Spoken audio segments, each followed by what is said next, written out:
제가 몇 가지 김영호 지금 제가 몇 가지 예. 물어보겠습니다. 네. 뭐 이미 이제 내용이 어느 정도는 나왔기 때문에 확인하는 차원에서 다시 물어보는 겁니다. 12월 3일 날 22시 17분경에 이제 국무회의 구성원 11명이 대통령실 대접견실에 모였을 때 다 모였지 않습니까? 네. 이때 11명이 모였을 때 이제 피청구인이 비상계엄에 관한 구체적인 내용, 그러니까 비상계엄의 실체적 요건이 충족됐는지, 그리고 시행 일시, 시행 지역, 그리고 계엄사령관 등에 관해서 이야기를 했습니까? 제가 아니, 그 문건을 대통령님 하신 게 아니고요. 예, 제가 이제 그게 의안이었기 때문에 예. 의안이었기 때문에 제가 계엄 선포문, 그러니까 공고문이죠. 그거를 다 나눠 드렸습니다. 그러니까 제 말은 네. 그러니까 구체적인 비상계엄의 내용, 실체적인 요건이 충족됐는지 심의를 하는 것을 말씀드리는 거예요. 그러니까 실체적 요건이 있어야 될 거 아닙니까? 그 요건이 충족됐는지, 그리고 일시는 언제 한다, 그리고 시행지역은 어디다, 그리고 계엄사령관은 누구다, 이런 얘기를 구체적으로 이야기를 한 적이 있느냐 하는 겁니다. 그 포고문을 아까 다 줬다는 것이고. 네. 그 재판관님 말씀하신 그 1번 부분은 그 별도고요. 2번부터 밑에 거는 다 계엄 선포문에 포함되어 있는 내용들이라 계엄 선포문을 제가 다 이렇게 개별적으로 국무위원들한테 나눠주고 그 의안으로 이제 했기 때문에 다 알려줬다고 저는 생각하고 있고요.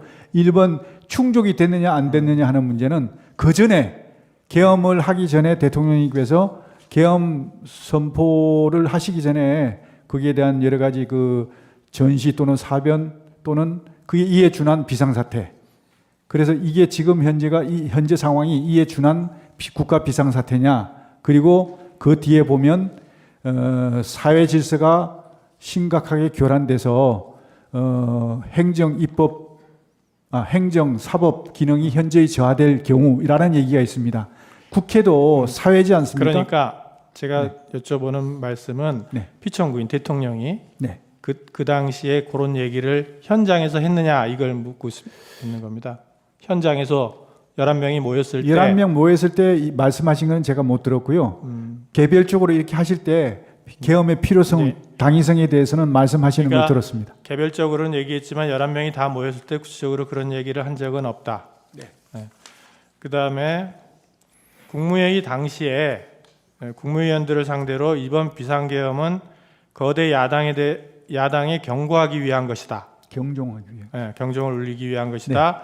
그리고 중앙선거관리위원회의 선거관리 시스템을 점검하기 위한 것이다. 이런 취지의 말을 했습니까? 제가요 아니면 대통령이 언제? 모였을 때 11명이 모였을 때 그거는 말씀 안 하셨습니다. 말을 안 했다. 네. 그다음에 육군참모총장 박완수를 계엄사령관으로 임명한다는 점을 국무회의에서 심의를 했습니까? 그게 이제 방금 말씀드린 계엄 선포문에 그게 포함되어 있습니다. 계엄 선포문에 이제 계엄사령관 네네, 박완수 오번에. 이렇게만 돼 있을 뿐이지. 그렇습니다. 그러면 그거를 이 사람으로 하겠다라는 그렇습니다. 취지다. 그것이. 예. 그다음에 그 비상계엄 선포문 아까 말씀하신 비상계엄 선포문에 부서를 했습니까? 장관들이나 증인이 부서를 했냐? 그렇게는 하지 않았습니다. 부서를 하지 않았다. 네. 그다음에 그 국회 건물 내부로 투입된 군 병력을 빼내라 이렇게 지시를 했다는 거죠. 네.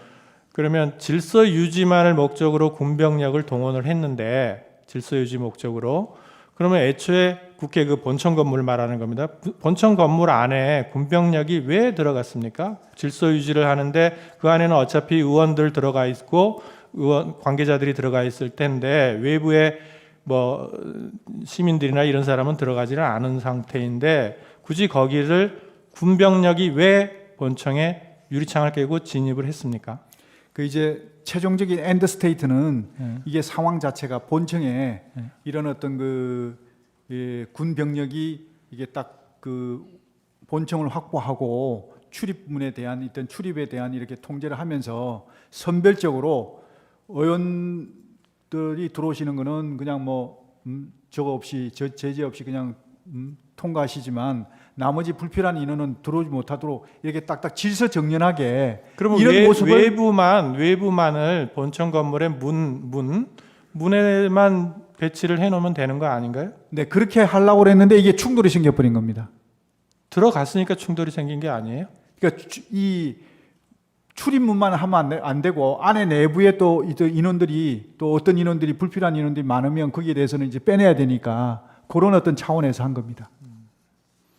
그리고 그 아까 자꾸 체포 이런 얘기가 나오는데 증인은 이제 포고령을 위반할 개연성이 높은 사람들을 몇 명을 추려서 말하자면 동태를 파악하라고 알려준 것이다 이런 취지였죠. 예, 동정을 좀 확인해. 그 말이 왜 체포로 바뀐 겁니까? 그러니까 이제 다른 사람은 체포하라고 지시했다는 취지로 얘기를 하는데 그게 증인이 얘기할 때 동정을 파악하라라고만 말씀을 하셨지만 동정을 파악해서 포고령을 위반하면 체포해야 된다 이렇게까지 말씀을 하신 건 아닌가요 혹시? 그건 아닙니다. 체포라는 말은 꺼내지도 않았습니까? 그렇습니다. 왜냐하면 체포를 하려 그러면 체포를 할 수 있는 기구가 구성이 돼야 되는데 그때가 안 됐다는 겁니다. 그 말씀은 아까도 하셨고 예. 그러니까는 그 말하자면 이 사람들이 계엄 포고령을 위반할 가능성이 높은 사람이니까 동정을 감시해라라고 그렇습니다. 했다는 말은 네. 아직은 아니지만 추후에 지금 말씀하신 것처럼 체포를 하기 위한 조건들이 있잖아요. 네. 조건이 성숙이 되면 체포를 해야 된다 이런 취지로 얘기를 한 것이 아니냐 이런 말입니다. 그래서 체포라는 얘기가 자꾸 나와서 묻는 거예요. 동정을 이제 확인하다 보면 예. 어떤 위반 우려가 있고 하면 사전에 예방 차원에서 차단을 해야 될 것이고 그럼에도 불구하고 계속하면 그거는 필요하면 체포가 이루어질 수밖에 없는 상황 아니겠습니까? 그런 어떤 것들의 어떤 차원에서 연장선에서 생각하시면 되겠지만 근데 최초부터 혐의도 없는데 그리고 그때 당시에 시작할 때 얘기했을 때 앞으로 어느 정도 지나야 합동수사본부가 구성되겠냐 그래야만 체포조 운영이 되니까 그랬더니 아마 적어도 서너 시간은 더 있어야 될 것 같습니다. 이렇게 얘기를 했거든요. 그러면 앞으로 서너 시간이면 그때가 통화했던 게 22시 30분 정도 됐는데 새벽 2시 넘어야 된다는 얘기거든요. 네, 알겠습니다. 예. 예, 됐습니다. 두 가지만 확인하겠습니다. 정인이 2024년 12월 3일 그 국무회의를 하고 이제 피청구에 나가시고 그 다음에 국무회의장을 정인이 벗어났잖아요. 네. 그 시간이 몇 시입니까? 대통령하고 같이 나갔습니다. 동시에 예. 나갔습니까? 예. 그다음 두 번째, 정인은 검찰에서 조사를 받을 때 예. 변호인 입회 하에 하였고, 그다음에 조서를 확인한 후에 서명하였습니까? 예, 서명했습니다. 예. 증인, 네, 저 문건 증인이 작성했다고 했죠. 맞습니다. 거기 사망을 보면 네. 사망이 아니라 제일 아래쪽을 보면 국가 비상 입법기구 관련 예산을 편성할 것이라는 내용이 있습니다. 네. 저 내용이 왜 필요했습니까?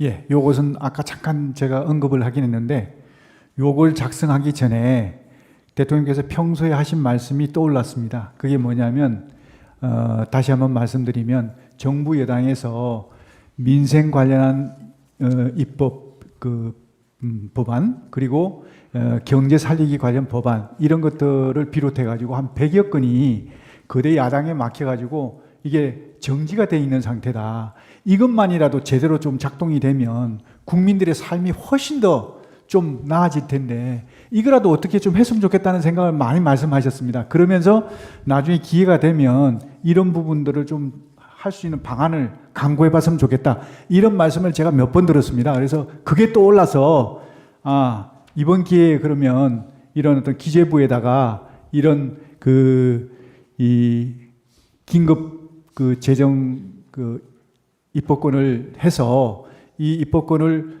수행할 수 있는 그런 이 조직을 만들어 갖고 그걸 이제 가지고 이런 어떤 해소하지 못한 그런 여러 가지 막혀 있는 부분을 좀 해소하자 그런 생각에서 이렇게 지금 예, 정리하고 알겠습니다. 그런데 그 가운데 거를 보면요. 저 문건의 가운데 거를 보면 국회 관련 각종 보조금, 지원금, 각종 임금 등 현재 운용 중인 자금 포함 완전 차단할 것 이리 돼 있거든요. 네. 그런데 지금 증인이 말씀하시는 그런 입법을 하려면 결국 국회가 해야 되는데 입법은 국회가 하는 거니까 그런데 가운데 거는 왜 쓰셨어요? 저거는 국회를 정지시키겠다는 아닙니다. 이 뜻인데. 국회 관련된 상황이 아니고 국회를 통해서 지원되는 단체가 있습니다. 그런 단체의 보조금, 지원금 이런 것들을 차단하라는 그런 뜻이죠. 저 1항을 좀 확대 좀 해서 예. 근데 제가 1.5 그 1항을 보면 예. 국회와 지방의회 정당의 활동 일체의 정치 활동을 금한다 이렇게 돼 있거든요. 예. 그래서 저 기획재정부 장관에게 준 그 갑제 29호증의 24의 기재 내용하고 이 포고령의 그 제 1항을 이렇게 종합해서 보면 결국은 가장 주된 목표가 그 입법기구인 국회의 기능을 정지시키겠다 하는 그런 의도가 있는 것으로 보이거든요. 저는 솔직히 그렇게까지 하진 않았습니다. 이건 제가 아까 말씀드렸지만 국회의 기본적인 입법 활동은 당연히 존중돼야 되고 보장돼야 된다고 저는 생각하고 있습니다. 그렇기 때문에 다만 정치 활동은 이거는 여러 가지 그 정치 활동을 빙자해서 국가 체계를 문란하게 할 수 있으니까 이런 활동은 좀 어떻게 제한시킬 필요가 있다. 이런 판단에서 정리한 것이지 어떤 입법 활동까지 맡겠다 이런 것은 아니었다. 저는 그렇게 말씀드릴 수 있습니다.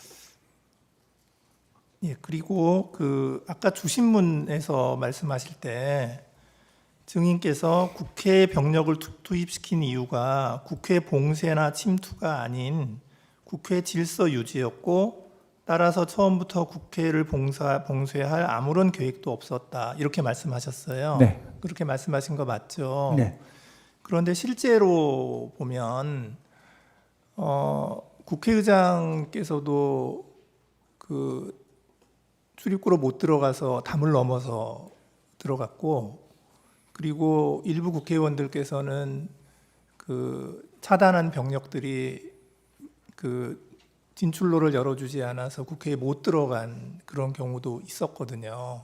그래서 증인께서 말씀하시는 거하고 달리 실제로는 국회 봉쇄가 목표가 아니었나 하는 그러한 정황들이 많이 보이는데 그 점은 어떻게 생각하십니까? 네, 재판관님 말씀 존중합니다. 그런데 저는 생각이 좀 다른 게 말씀하신 대로 제가 만약에 봉쇄를 했다 그러면 국회의장님이 담을 넘어가서는 안 됩니다.